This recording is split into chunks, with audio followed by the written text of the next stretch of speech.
We are live. Aaron. Hello. How you doing? I've been better.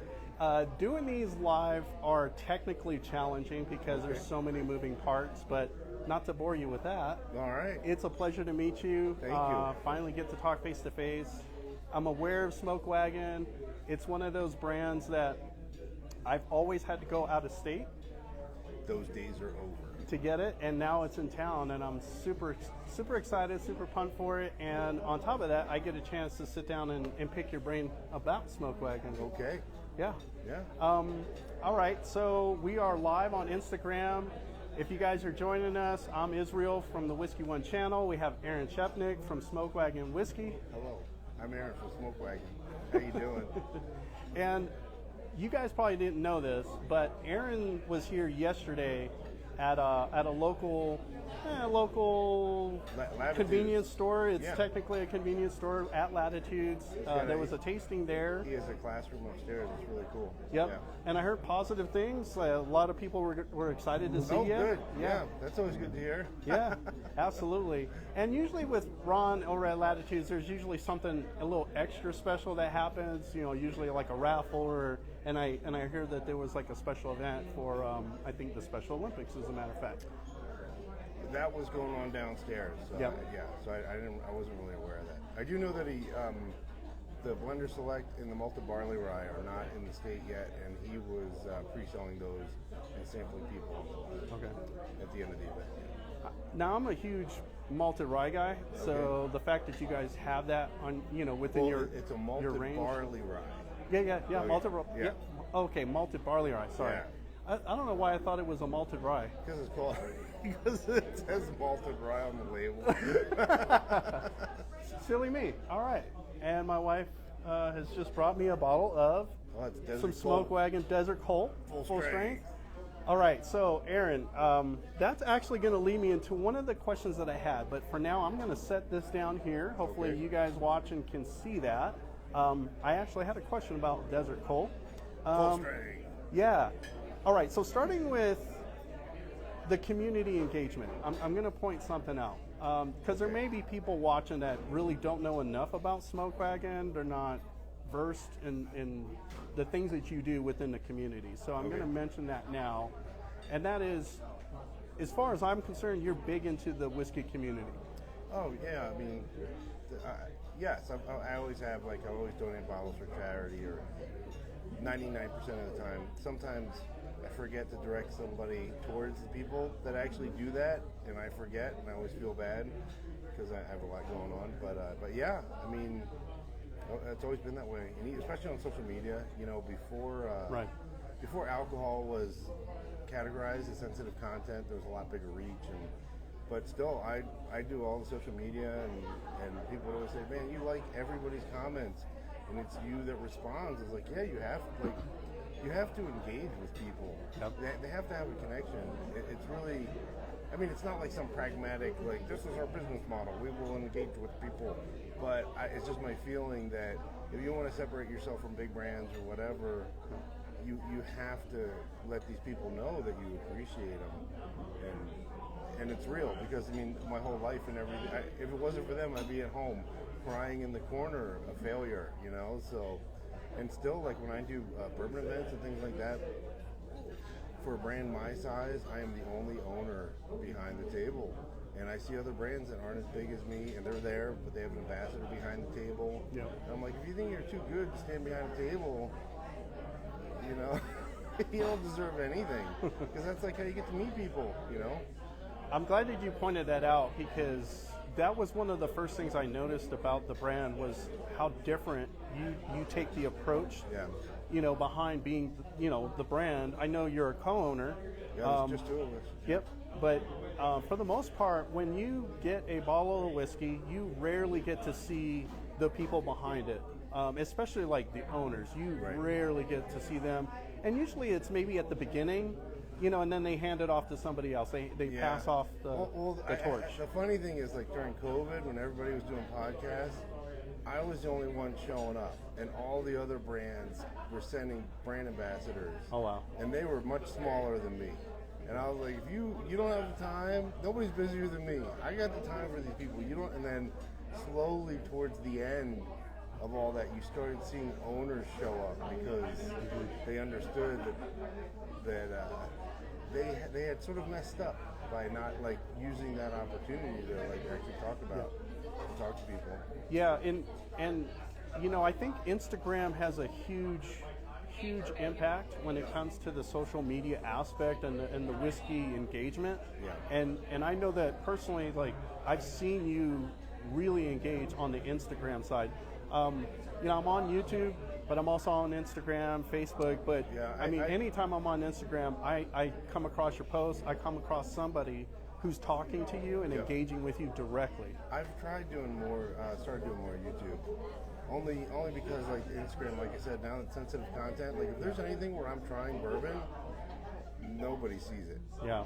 'Cause Yeah, I had a question for you about that because Sure. I've been starting to notice a little bit more now that, and I'm sure you were doing it before, but you're drinking, but you're also spitting it out. And I have a feeling because you're like, if you didn't, you'd probably be pretty loaded by the end of the day.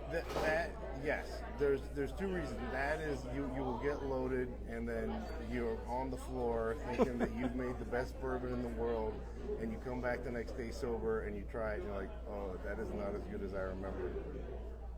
The other thing that really started that process was 2018. Me and like beverage directors of casinos, you know, it's the second like year for Uncut Unfiltered, and we all were drinking it. We're like, this is so good. This is so much better than last year. And then won a silver. And I was like, that is unacceptable. Why did this, how are we so wrong? And I was like, well, I know judges spit it out. And so, and I would do like 75% of it spitting it out and then dial on the finish drinking it. Sure. For the finish, right? Yeah. To get the finish. But when I spit that batch out, I realized that things hide when you drink it. And when I spit it out, the finish was terrible. And I was like, that's why we got a silver, because of this finish is all jacked up. And so what I learned is, if I can dial in the finish while spitting it out, and nothing can hide, no youth can hide, no tannins, no harsh, nothing, that translates to a better drinking experience. So that was the other reason why I started doing it. Well, excuse me, I think you're on to something because at first I assumed, because I've seen other people do it, that the only reason you were really doing it was because of how many different barrels you were probably sampling from or trying to get, dial in that blend. And you can only drink so much whiskey before you're filling it, and then you're not really doing you're not effective anymore, right? Yeah, because even spitting it out, you're absorbing alcohol through your salivary glands. You start feeling it after a while. Yeah. But I'm glad that you mentioned that the second piece, which is hey, there were some things that you were noticing that you didn't notice before, and I'm glad you told me that, and I'm actually glad I asked because I've just made some assumptions there. Yeah, so I mean, it really is important, especially because there might be people that their palates are so sensitive they notice those things when drinking it. Yeah. And so if I make sure that I've eliminated all the harsh, unpleasant flavors that hide when you drink it, because when you spit it out, ethanol's, everything's coming to the surface. Nothing's, when you close your mouth and swallow, you're cutting it off from oxygen. Nothing's evaporating. And when you're spitting out, it's all evaporating. It's all like coming to the surface, and everything's really amplified. Absolutely. So, yeah. Well, and the fact that you're tasting probably a lot of uncut, unfiltered, that probably didn't help, right? Yeah. I'm going to segue here because we talked about community, and honestly, when I think of smoking, how engaged you are with the community. So the next piece of this is sort of, all right, you're actively involved in the community. Right. You obviously think it's important.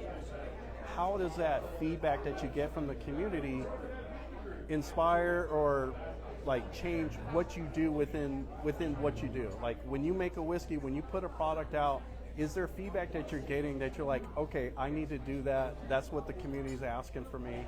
I would say the only thing that would fall into that category was when I did Uncut the Younger, that's now Desert Cold. Because when I did the straight bourbon, where I felt like there was a need for like a sub $30 non-chill filtered, 92 proof product that was superior, the only complaint I saw was it was too low proof. And so that I was like, well, maybe I should do that, like do like an affordable daily sipper that's cask strength. And I would say that's it. But usually no. I mean, I did make a mistake once in 2021 during the ultimate hype of the brand. I tell this story all the time, where everybody was saying the old uncut batches were better and the new ones were too young. And so I did 10 batches in a row that had no 4 or 5 years. It was all older bourbon, and they were very oaky and a lot of tannins. And that is when I realized that these people that have bourbon in their Instagram handle have no idea what they're doing, because it was harsh to them. Because you can do, everybody says they want 100-year-old bourbon, but you do blind taste tests and they want 5 to 7-year-old. Right. And so these were like oak bombs. And anytime there's a harshness that somebody doesn't understand, they'd say youth. And there was no youth. And so everybody was complaining that they were too young, and that's when I was like, I am not listening to these people anymore. I'm just doing it exactly how I want, because they have no idea what they're talking about. Okay, so... But I don't know, those people weren't, I don't know if they were the community. That was just like, Yeah. I don't even know if they were haters, but they were just know-it-alls, Well, I think within the communities, there's definitely a lot of know-it-alls. So we were talking about Desert Colt, and originally, if you guys didn't know, that was the Uncut, the Younger. Yep. And my question about that was why the name change. For those that don't know, like they have no idea why that took place. There's multiple reasons. The first is, like, so when I did that, I just thought, hey, it would be cool to have like a sort of this cask strength bourbon for bourbon connoisseurs, and I really thought it would be sort of a niche thing. And what I didn't understand is how much the market was going to turn, where anything over $55 just fell off a cliff, and suddenly everyone was looking for more affordable stuff. And then also cask strength bourbon as a whole became more popular. Sure. And so it was getting on and then it kind of hit a wall, and I was like, this stuff we should be doing as much of this as we are straight, if not more. And it has to be the name. The name's problematic. And I always thought it was the younger part, but then I had to get on a couple cocktail menus for bars that were not necessarily bourbon bars, and they just called it the Younger. And I was like, why are you just calling it the Younger? And like, well, Uncut's kind of gross. I was like, what are you talking about? Like, it means you're not circumcised. And I was like, no, it means there's no water. So I was like, okay, we're kind of getting at both ends here. Right. The other thing is, it took me a second to figure out the philosophy of how I was blending that. And in the beginning, it was a younger version of Uncut, but it slowly evolved to be a cask strength version of straight. And philosophy, and what I mean by that, Uncut Unfiltered is not, I do not expect to have a wide audience. It's for bourbon connoisseurs. Like, if you give that to somebody who doesn't really drink bourbon, they're not going to like it. It's going to have too much oak. I want to ask you something on that, though. Sure. Like, what was your inspiration behind coming out with the Uncut, the Younger? And here's where I'm going with that. Affordable Not too cask many strength. Yeah, there you go. Not too many brands are like, oh, let's make this more affordable, or let's put out a product that's unchill, like uncut, unchill filtered, all that good stuff, or high proof, but let's make it affordable. Even the straight bourbon, no one was doing. That was 2020. Yeah. Like, everything was getting more and more expensive. People were telling me I had to charge more for Uncut Unfiltered. Everything was getting weird. The finish thing was just ridiculous. Everything was too hard to get, too expensive, too weird. And I was like, I just want to do like a really accessible, affordable daily sipper. Yeah. And so with Uncut the Younger, that's what I wanted to do. And I realized that's what it was. That wasn't what it was. So I finally figured out how to blend it to get it to be soft and buttery. Okay. Not so big audience. Why?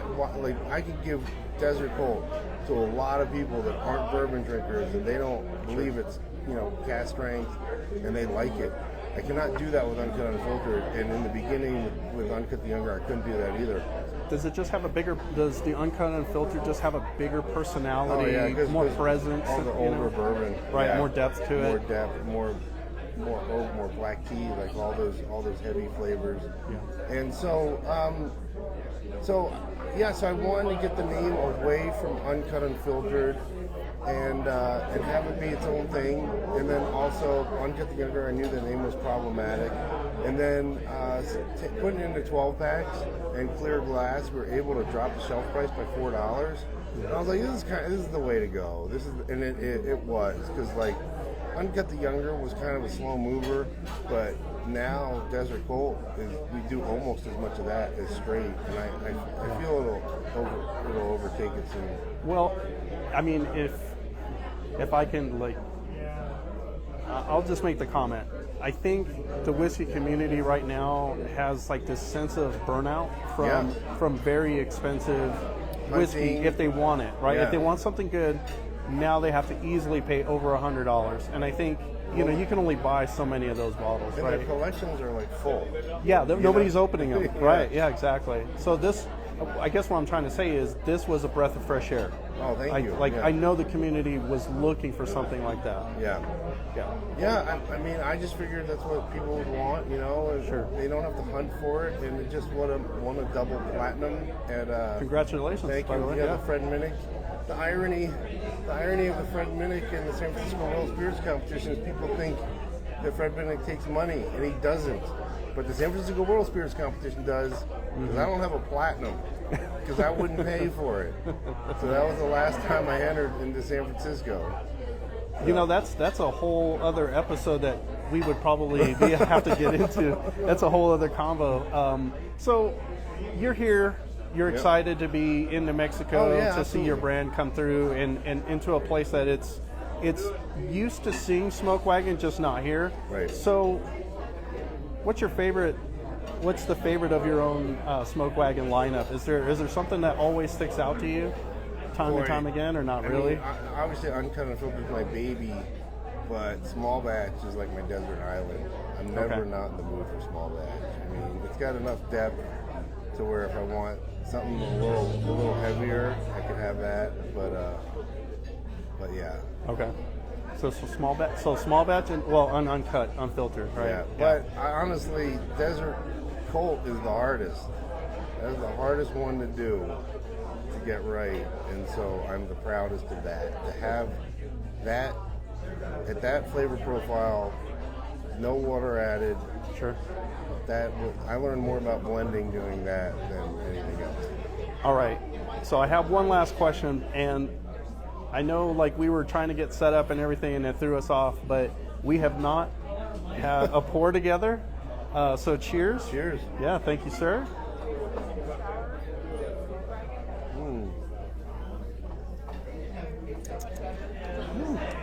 Now I asked for a rye. I'm pretty sure that feels like a bourbon. Hey, how's it going? I'm just not used to grown men rubbing my shoulders as they approach me, but hey guys, this is Daniel Warren from the Albuquerque Whiskey Society. I don't know if he's actually not. No, I'm good. I was just eating and I heard y'all wrapping up and I thought I'd come say hi. Yep. We're almost there. You're good. I'm going back and eat. You got it. Well, you got to watch yourself when somebody grabs the shoulder. So, okay. So, the last question I had was about legacy. Right. Like you've been doing this for a while now. Mm-hmm. What is the lasting legacy you want to have when it comes to Smoke Wagon? Oh well, I mean, I want it to be a legacy brand. I want to be around forever. During the height and everything when big brands are paying 10x revenue for smaller brands. We had lots of offers, and it's not really about the money. Well, 5% of the time I go, man, that would have been nice to have some more free time if we sold. But yeah. I think everybody wants that free time. But those moments are brief. I just want to get a little burnt out. But that is why I did not do any barrel picks for 3 years, and I did not do any rare releases for almost 2 years, because I wanted to focus on the core expressions and I wanted to connect with actual bourbon drinkers. because if you're connecting with bourbon drinkers, they'll be loyal to your brand. Their kids will drink it. Yeah, no doubt. If No doubt. you're trying to appease collectors, they don't care about you. They don't even care about your category. Your category, like bourbon, had prestige, and so their bottles gave them prestige. And they're like, "Well, you're not giving us what we want. We want, barrel picks." I'm like, "Yeah, but I don't even know how many thousands of cases we do a week and straight." So I'm like, "Well, I'm sorry, but people really want that." And they're drinking it. They're depleting bottles and coming back for more. And I've seen your shelves, and you ain't drinking anything, or you're selling it, And so I just won't. And those guys, when your category loses prestige, they move on. But if people who are drinking it, it doesn't matter if bourbon's hot or like the new thing is, who knows? I mean, it was tequila for a second. Because they like your product and they're drinking it, they're going to be loyal. Yeah.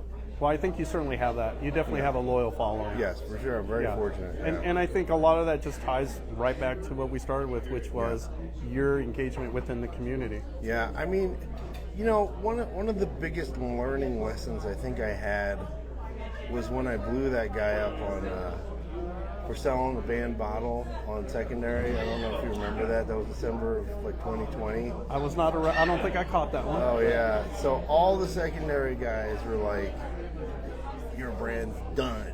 It's over. We made you, and now we're gonna end you." And I was like, "I don't think you guys made me. I mean, you weren't there at the tables every week." That's a bold statement. That's a bold statement, by the way. You weren't there with me every weekend, standing behind a table Right. in liquor stores or doing events or reaching out to people or everything I've done. And not only was that not the end of the brand, that sent us into the stratosphere. That is why we had to do clear bottles, because I thought we were there. And then when I did that, all the stores sold out, and all the distributors told me they got record inquiries from new retailers, and the purchase orders were just coming in. And like all the secondary guys, like, I remember I did a picture where we had no barrels, and this one guy was like, "You're gonna have plenty of barrels in the future because you're not gonna sell anything." And we blew up so much that we had to do the clear glass because they only do amber bottles twice a year, and we were gonna blow through our 6-month supply in 4 months, and they do clear all year, so we were able to schedule that in. And that was when I was like, man, these secondary guys, they're so insignificant. They're just like a postage stamp size world in the world, but they don't ever see outside of their world, and they think they're the kings. But the guy that has 50 followers and all these pictures are of his dogs and his kids and car and his wife or family, and like one picture of bourbon, there's millions of those guys. They're what builds your brand. They're who you need to be loyal to. And even I was having a conversation with someone from a distributor, and he was like, "You're in some weird markets. You're in Arkansas, Oklahoma. Like usually people go here or here. Why are you there?" I'm like, "Because none of those guys are neglected.